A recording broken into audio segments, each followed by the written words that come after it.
하나님 아버지, 오늘도 이렇게 귀한 날을 저희들에게 허락해 주시어서 이 세상에서 살면서 하나님 말씀을 사모하여 함께 모일 수 있게 해주심을 감사를 드립니다. 주님, 오늘 모인 당신의 자녀들 마음 문을 활짝 열고 성령이 그들에게 하는 말씀을 듣고 깨달아 하나님께 헌신하는 삶을 살 수 있도록 주님 인도하여 주시옵소서. 세상에서 어떠한 유혹이 있든 어떠한 핍박이 있든 저희들이 오로지 예수 그리스도만을 바라보며 하늘로 올라가면서 땅은 바라보지 않는 그런 귀한 성도들이 될 수 있도록 주님 인도하여 주시옵소서. 우리 마음속에 두 마음 품지 아니하고 오로지 예수 그리스도만 품을 수 있는 귀한 당신의 거룩한 마음을 허락하여 주시옵소서. 감사하며 예수님 받들어 기도드렸사옵나이다. 아멘. 아멘. 빌라델피아 교회 보내는 교회 3장 7절. 빌라델피아 교회 사자에게 편지하기를 거룩하고 신실하사 다윗의 열쇠를 가지시니 곧 열면 닫을 사람이 없고 닫으면 열 사람이 없는 그이가 가라사대 볼지어다 내가 네 앞에 열린 문을 두었으되 능히 닫을 사람이 없으리라. 내가 네 행위를 아노니 내가 적은 능력을 가지고도 내 말을 지키며 내 이름을 배반치 아니하였도다. 지금까지 우리가 5교회에 보내는 편지를 했는데 다 5개 보내는 편지 중에서 예수 그리스도가 누구인지를 설명하면서 1장에 나오는 요한이 본 환상 가운데 있는 모습을 그대로 사용을 했습니다.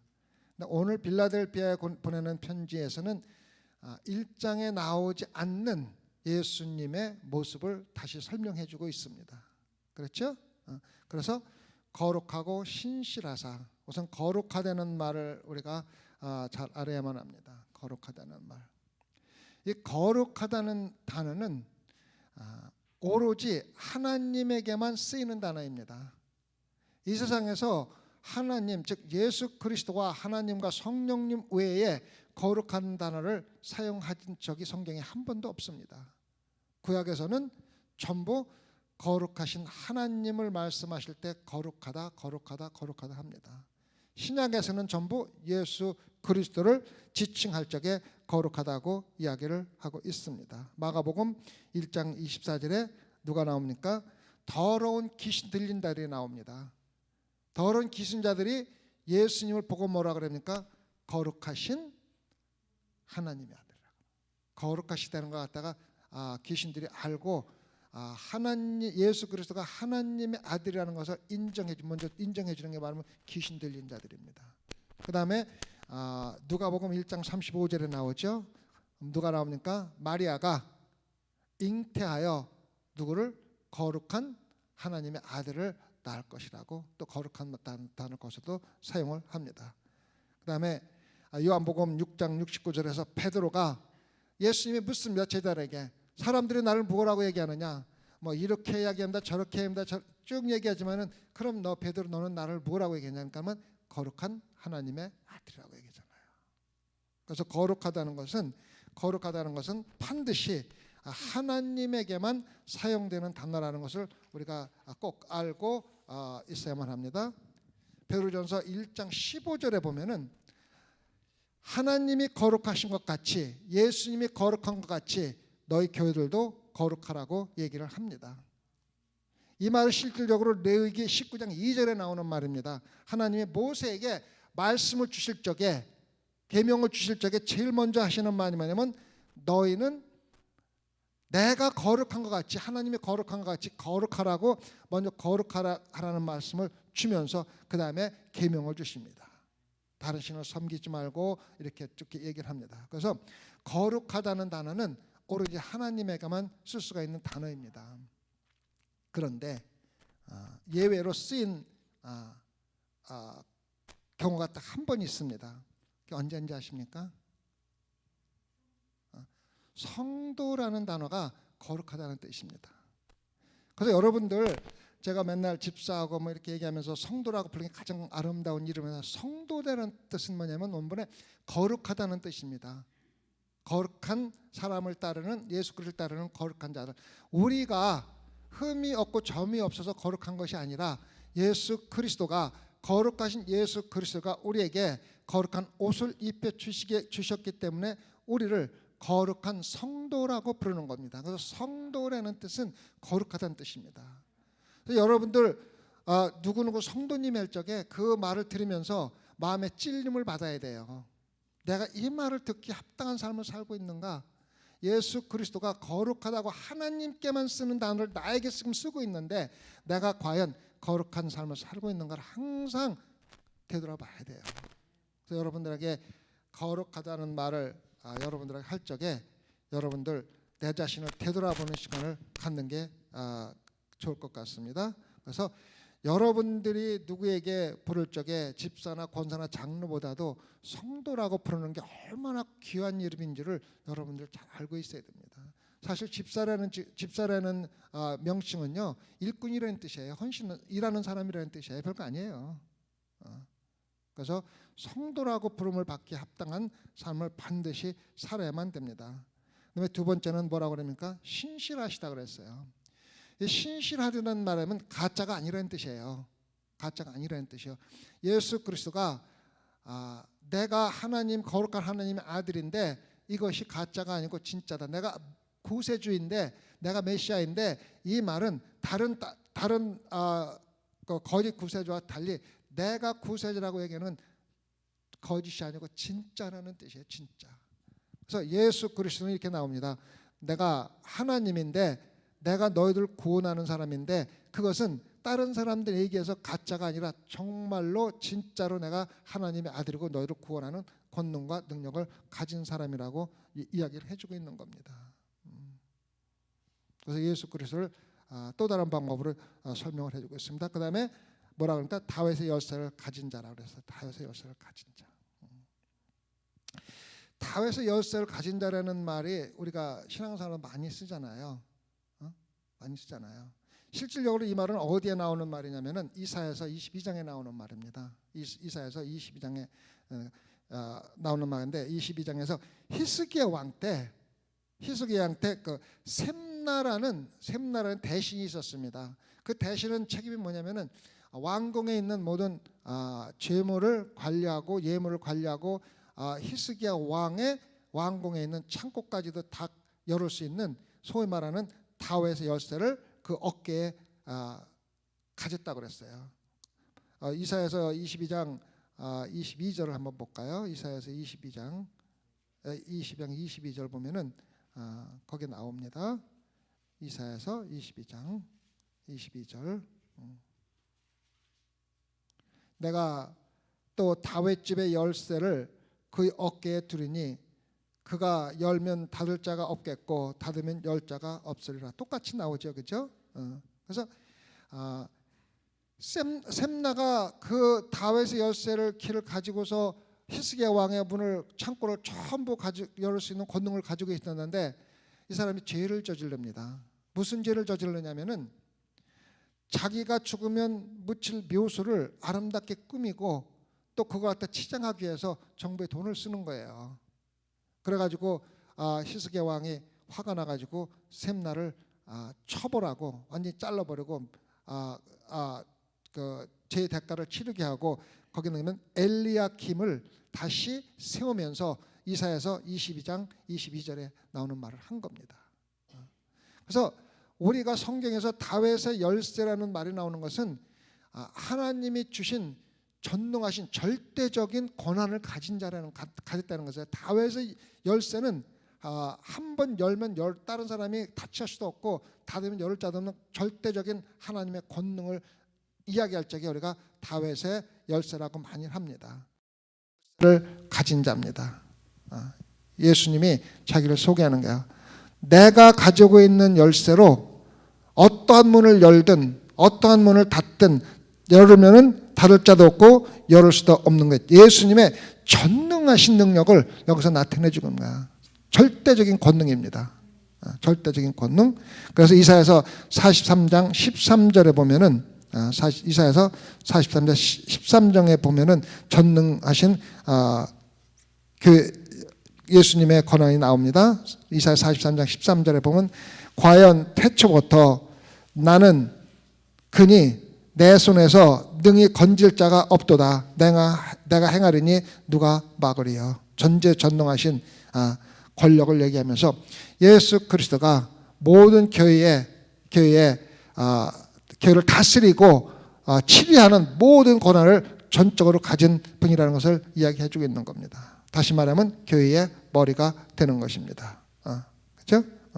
그래서 내가 닫을 문, 그래서 여기서 닫을 자가 없고 열을 자가 없는 문이라는 것이 8절로 이어집니다. 내가 내 앞에 열린 문을 두었을 때 능히 닫을 사람이 없으리라. 내가 네 행위를 아노니 내가 적은 능력을 가지고도 내 말을 지키며 내 이름을 배반치 아니하였도다. 보죠?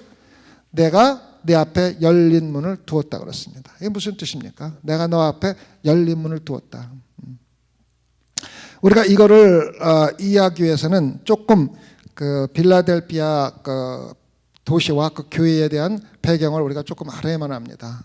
실질적으로 빌라델피아 교회는 아주 작은 교회이기 때문에 많이 알려진 게 없습니다.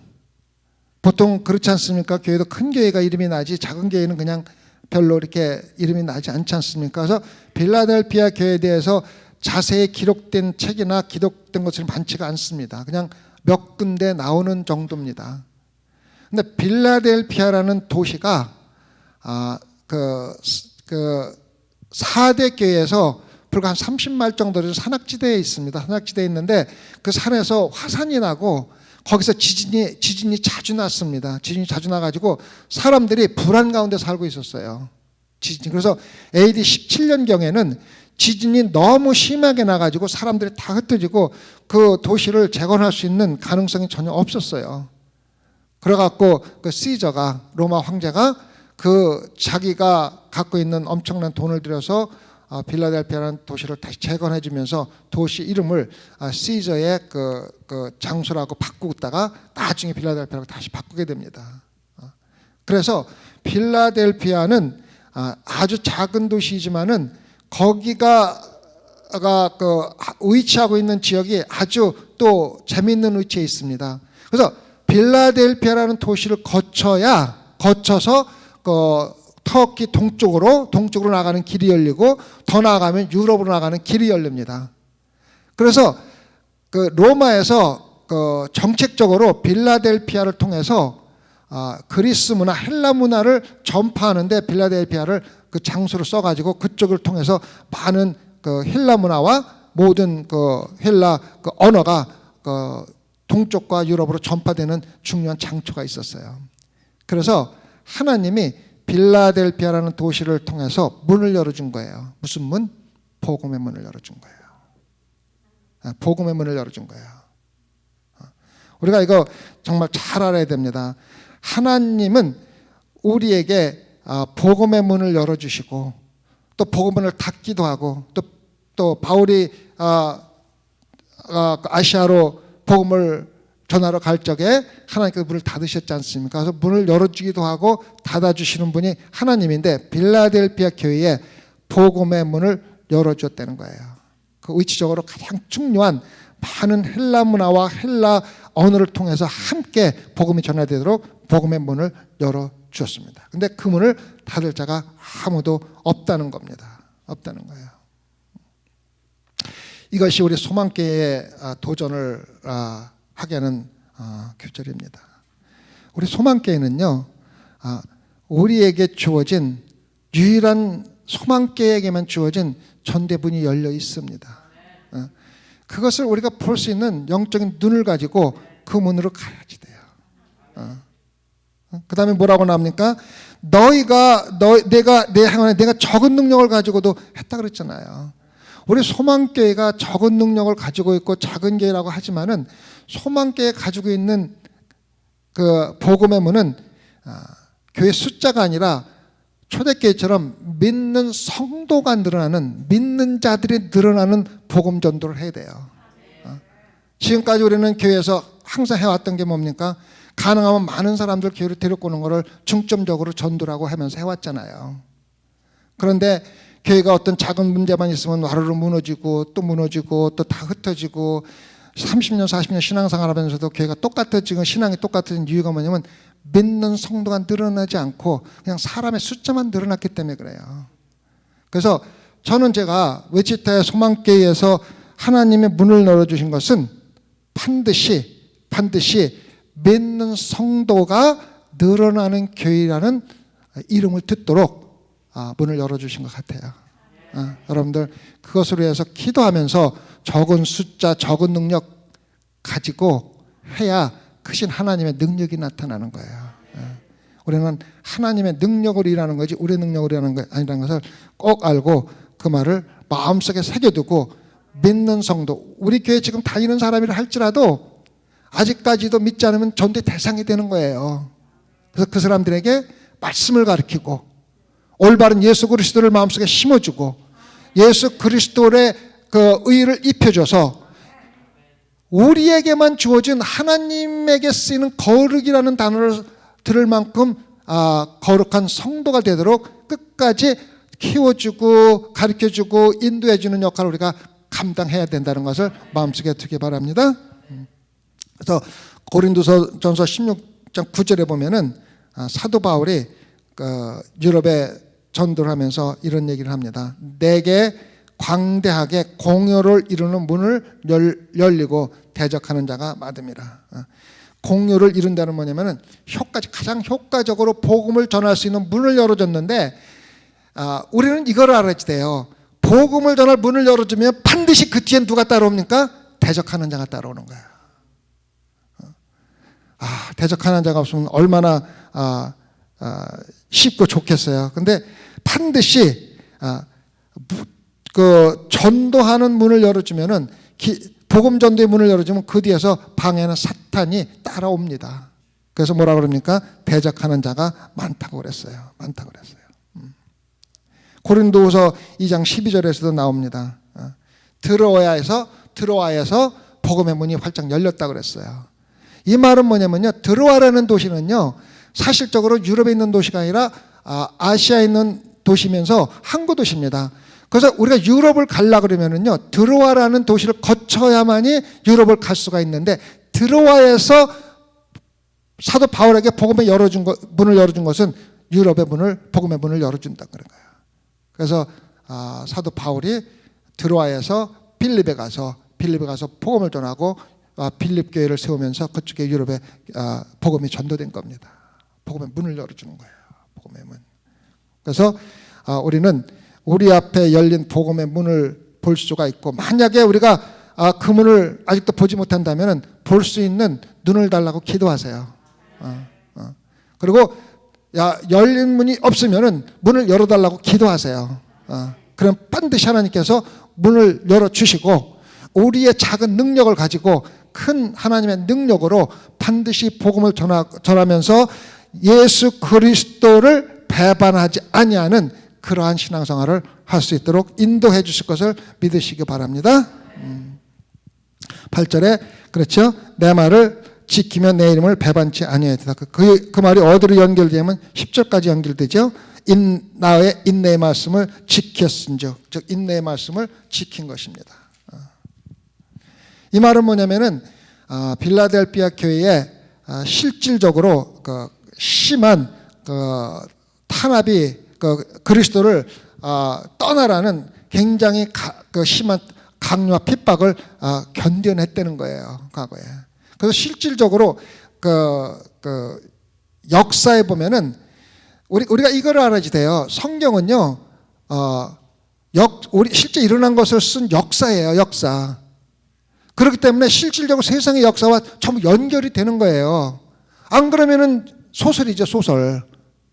지금 사도 바울이 복음을 전한 거며 그 성경에 있는 모든 것들이 역사에서 실질적으로 일어난 걸 기록하기 때문에 다른 역사책에 기록된 것들하고도 연결이 될 수밖에 없어요. 그래서 열왕기에 보면은 자세히 기록하지 않은 걸 뭐라 그래요? 다른 역대 기록에도 기록되어 있으니까 그 역대 기록을 보라고 그래요. 여러분 성경에 다 기록할 수가 없잖아요. 그래서 성경 외에 다른 역대 기록에 성경이 실질적으로 일어나는 것이라고 뒷받침해주는 역사적인 기록이 많이 들어 있습니다. 그래가지고 그 실질적으로 어떠한 기록이 있냐면 여러분 제가 그 사대 교회를 얘기할 적에 폴리카비에 순교당하는 얘기를 제가 했잖아요. 그 실질적으로 빌라델피아는 선교들이 폴리캅 순교할 때에 함께 몇몇 성도들이 함께 순교했다는 기록이 있습니다. 그래서 빌라델피아에서 그러한 핍박을 받으면서도 하나님의 이름을 배반치 아니했던 거예요. 우리가 신앙생활하면서 우리는 하나님의 일을 배반하지 않는다고 얘기를 해요. 그런데 실질적으로는 배반하면서 사는 경우가 참 많습니다. 어렵고 사이에서 무슨 조금만 압박이 들어오거나 따돌림을 당하라 그러면은요, 즉시로 하나님 전하는 거라든가 하나님 뜻대로 사는 걸 중단합니다. 그럴 수밖에 없어요. 그게 바로 하나님을 배반하는 거예요. 그럼 대단하게 예수 그리스도가 내가 아니라고 그렇게 얘기하는 것이 그 배반이 아니라, 내가 사회에서 어떤 압박이 들어오고 어떠한 조롱이 들어오고 어떤 환난이 들어올 적에 내가 예수 그리스도의 말씀대로 살던 거라든가 복음을 전하는 걸 중단하는 것이 바로 하나님의 일을 배반하는 겁니다. 우리가 그거를 분명히 알아야만 합니다.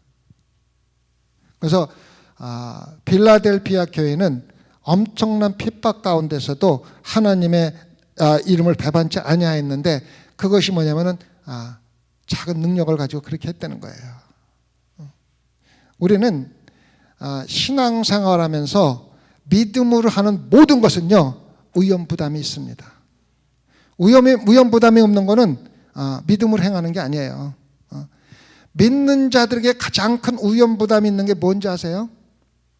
예수 그리스도가 가짜라면 어떻게 할 거예요? 그렇잖아요.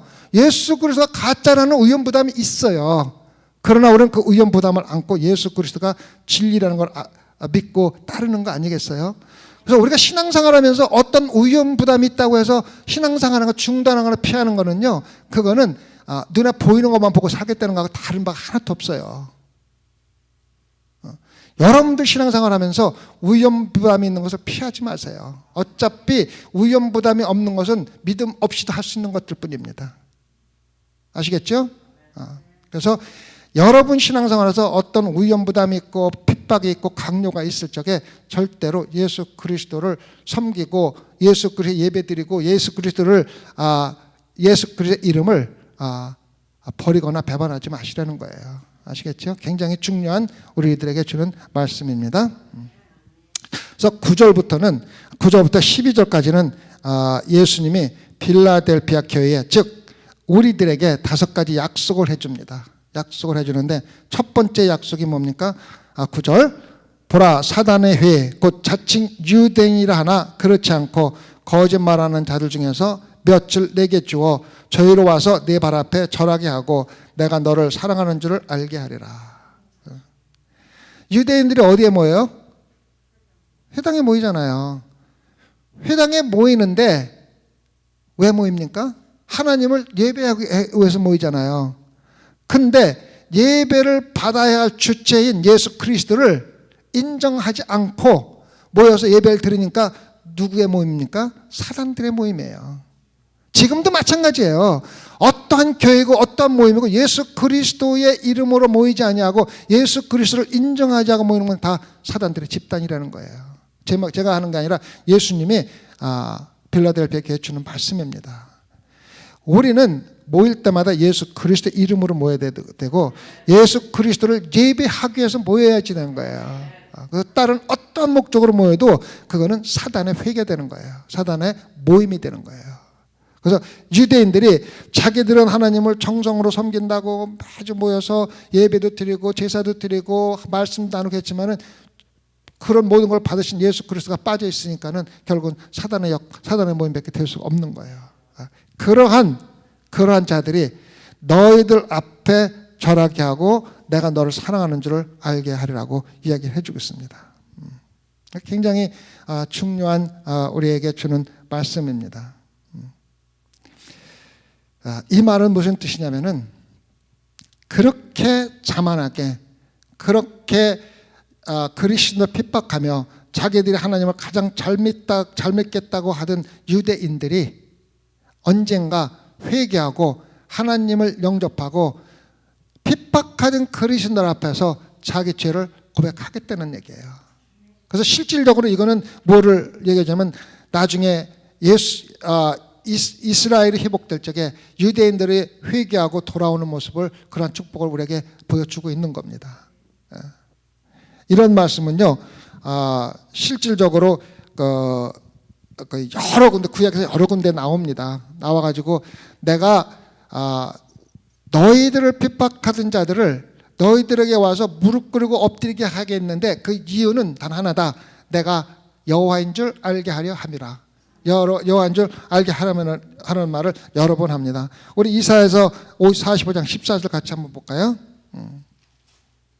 이사야서 45장 14절.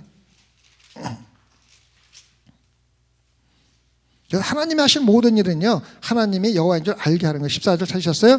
제가 읽을게요. 여호와께서 말씀하시되 애굽의 수고한 것과 구수의 무욕한 것과 스바의 장대한 족속들이 다 내게로 돌아와서 내게 속할 것이요 그들이 너를 따를 것이라. 사슬에 매여 건너와서 내게 굴복하고 간구하기를 하나님이 과연 내게 계시고 그 외에는 다른 하나님이 없다 하리라 하시니라. 모든 백성들이 언젠가는 돌아와서 하나님 앞에 무릎 꿇어 전하며 너희 하나님밖에 옳은 하나님이 없다는 것을 인정한다는 거예요. 이러한 말은 이사야서 49장 23절, 63, 14절 여러 군데에서 나옵니다. 그래서 예수님이 뭐라냐면 언젠가 너희를 핍박하는 유대인들이 지금 잘났다고 회칠한 무덤으로 사단 역할을 하는 것들이 언젠가 너희들 앞에 와서 회개하고 무릎 꿇고 예수 그리스도가 너희들을 사랑하고 있다는 걸 갖다가 인정하겠다는 겁니다. 굉장히 우리에게 주는 커다란 소망이 되죠. 그죠? 지금 우리가 어떠한 핍박과 환난과 어려움을 당하고 있다 하더라도 언젠가 우리를 핍박하고 환난 주던 자들이 우리에게 와서 하나님이 예수님이 너희를 사랑하고 있었다는 것을 내가 미처 모르는 것을 회개하고 우리에게 와서 회개할 때가 반드시 있다는 걸 이야기해 줍니다. 그래서 첫 번째는 미래에 우리를 핍박 같은 자가 오겠다는 약속을 우리에게 해주고 있는 겁니다. 두 번째는 11절입니다. 내가 속히 이 말이니 내가 가진 것을 굳게 잡아 아무에게나 내 멸관을 빼앗지 못하겠다. 내가 속히 임한다는 거야. 10장. 내가 나의 인내의 말씀을 지켰은즉 내가 또한 너를 지켜 시험의 때를 면하게 하리니 이는 장차 온 세상에 임하여 땅에 거하는 자들을 시험할 때라. 그다음에 뭡니까? 두 번째는 시험의 때를 면하게 해준다는 거예요. 시험의 때를 면하게. 우리가 시험의 때가 뭔지 우리가 조금 제가 설명을 드리겠는데, 시험의 때라는 것은요, 7년 환난 때를 이야기하는 겁니다. 7년 환난 때.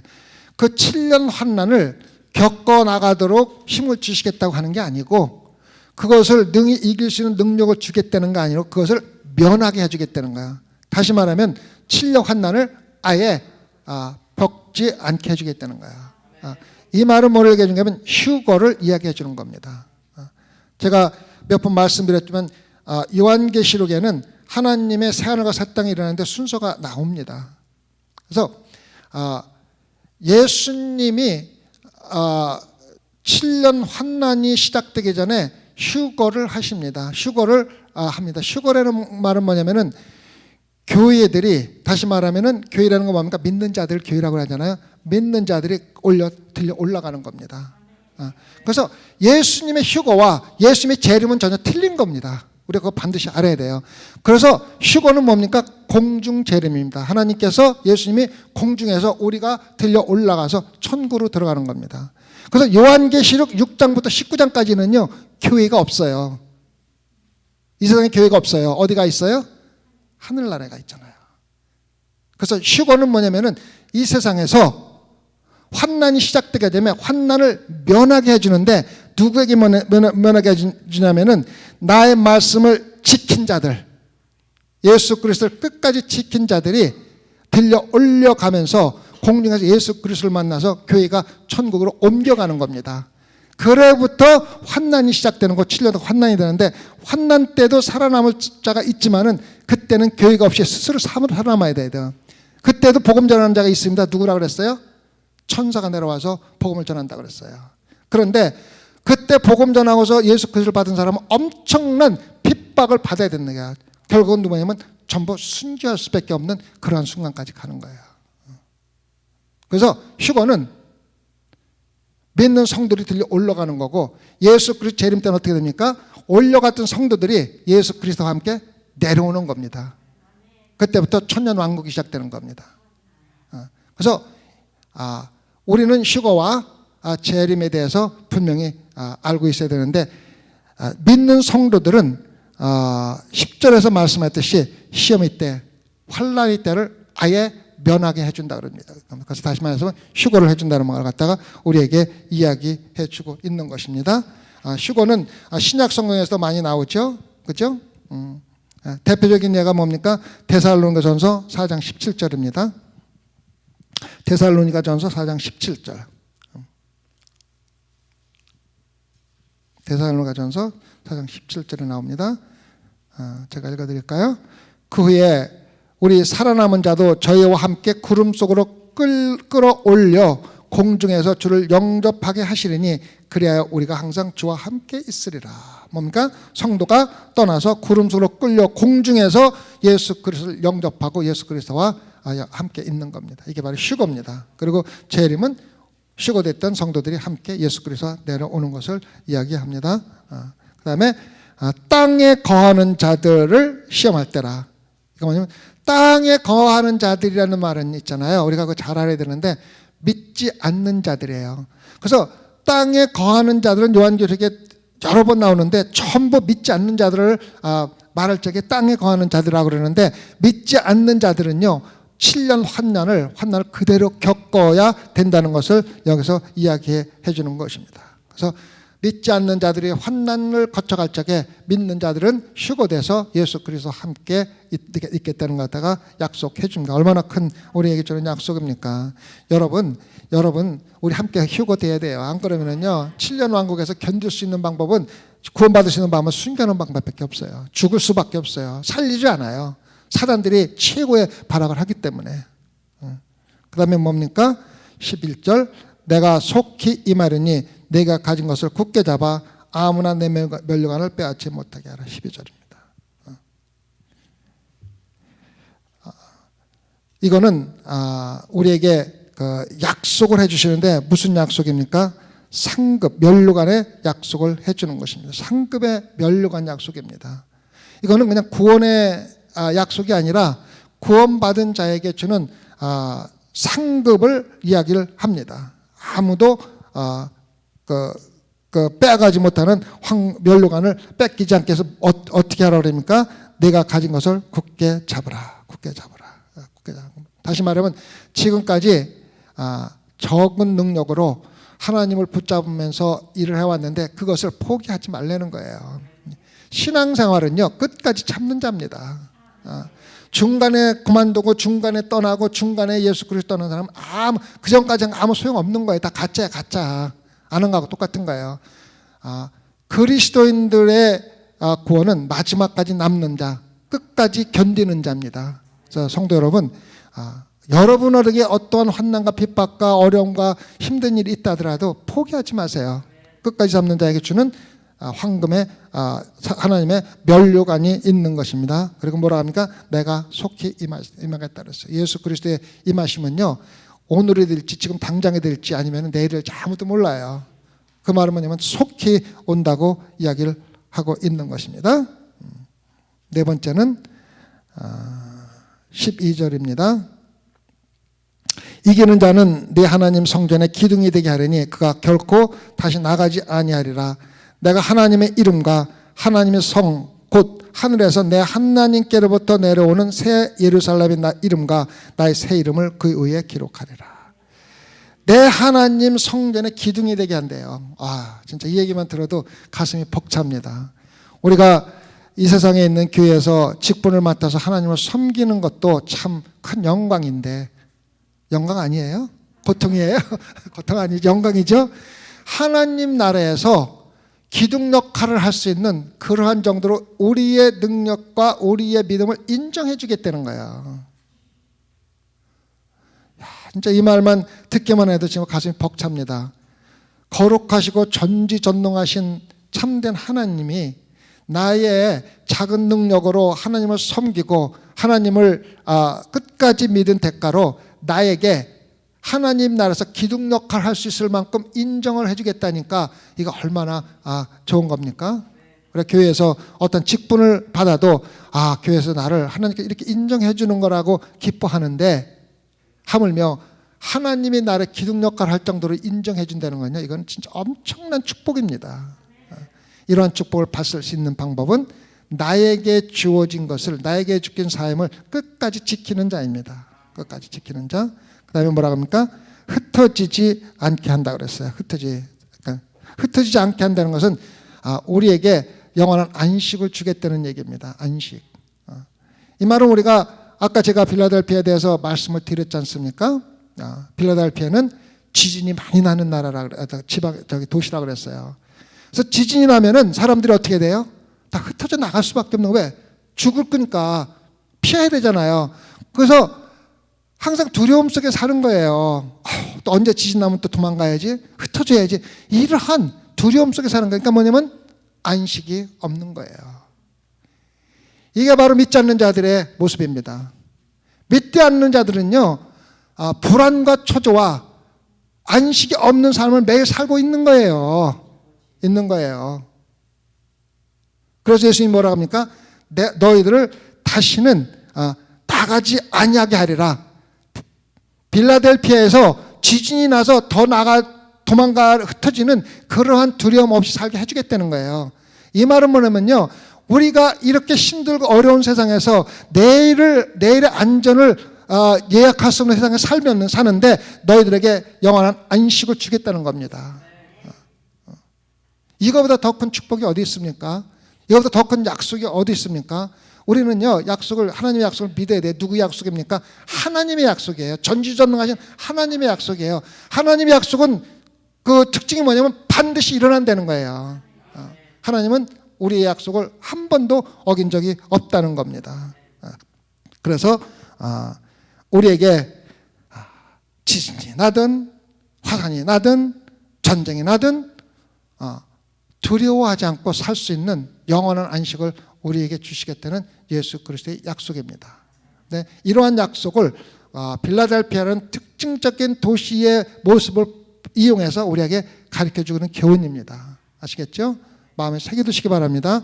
여러분들은 더 이상 흩어지거나 나가야 되는 그러한 두려움 살지 말고 예수 그리스도가 주는 안식과 영원한 안식 가운데 신앙생활 하시기 바랍니다. 마지막에는 마지막 약속입니다. 마지막 궁극적으로 이게 보상되는 게 뭡니까? 내 하나님께로부터 내려오는 새 예루살렘의 이름과 나의 새 이름을 그 이름에 기록하리라. 정말 예수 그리스도가 그 이름으로 천국에서 우리 이름을 기억해 주겠다는 거예요. 이 말은 뭐랬냐면요, 우리를 예수님이 하나님이 계획하시고 지으신 새 하늘과 새 땅으로 들어갈 수 있는 입장권을 주겠다는 겁니다. 앞으로 하나님께 내려오는 새 예루살렘의 이름과 나의 새 이름, 새 예루살렘이 뭡니까? 새 하늘, 새 나라의 도시, 캐피탈 도시가 예루살렘 도시입니다. 그 나라와 또 새 이름, 예수 그리스도의 새 이름, 그 이름을 내게 내 위에 기록한다는 말은 그 기록되어 있는 사람만 새 하늘과 새 땅으로 들어가는 겁니다.